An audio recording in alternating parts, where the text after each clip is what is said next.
The difference between entrepreneurs who break through into big success and the ones who stay stuck at just enough isn't strategy, talent, or luck. It's staying power. And the conviction to keep holding your bigger vision when growth slows and what I call the pressure stage sets in.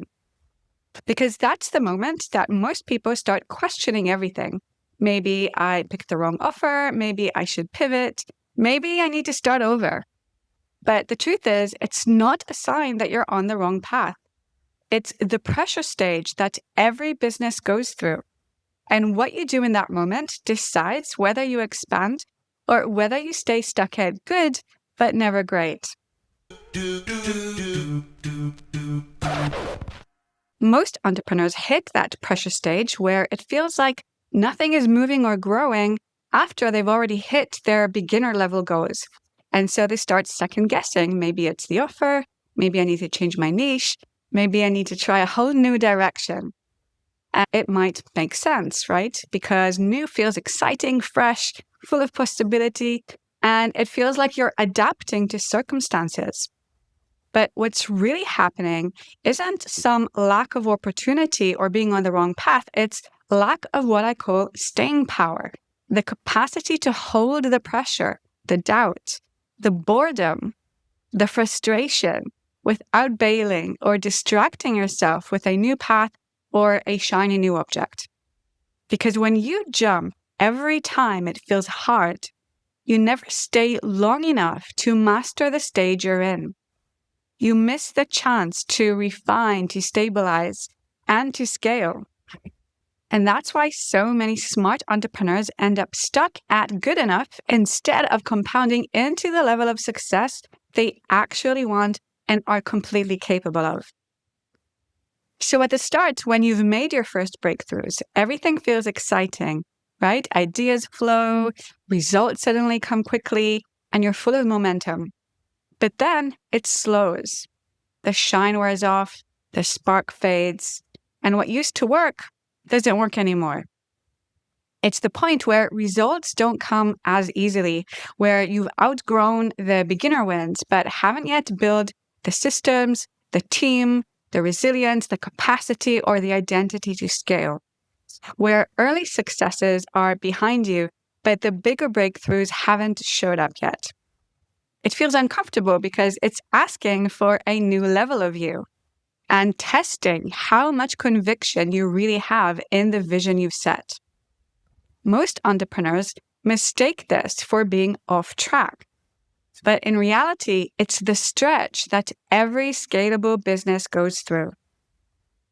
When you hit the pressure stage, you might feel like bailing on the path you're already on.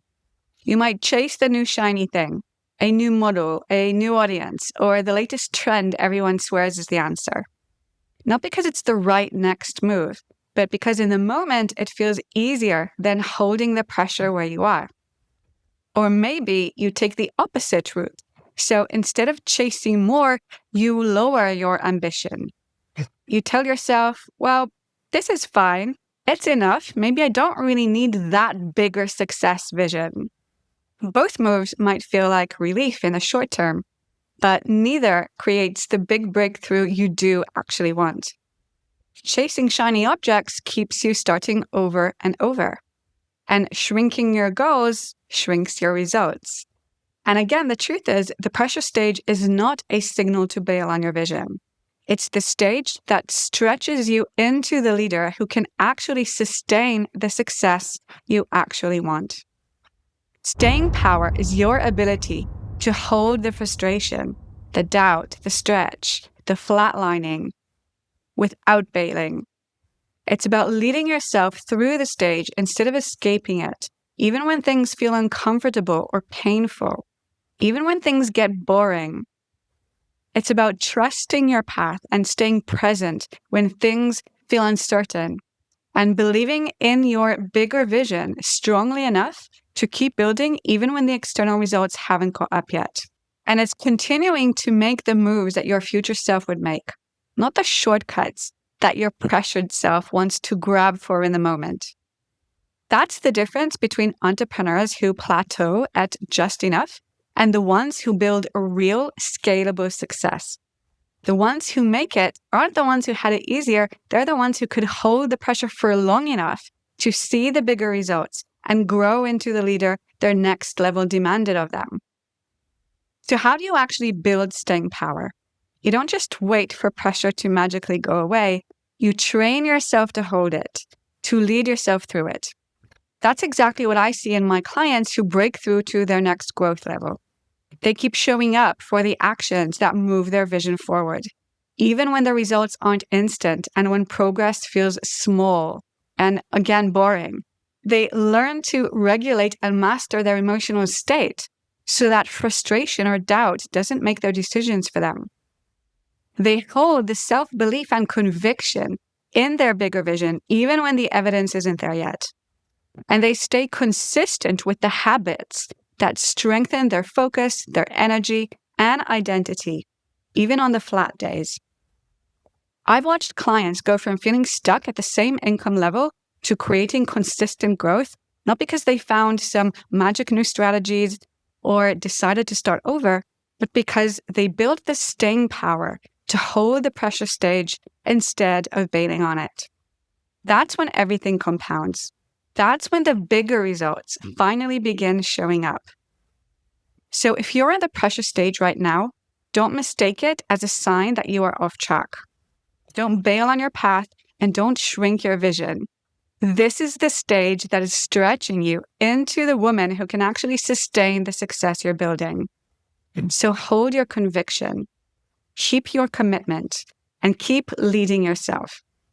Keep making the moves your future self would make, especially on the flat days.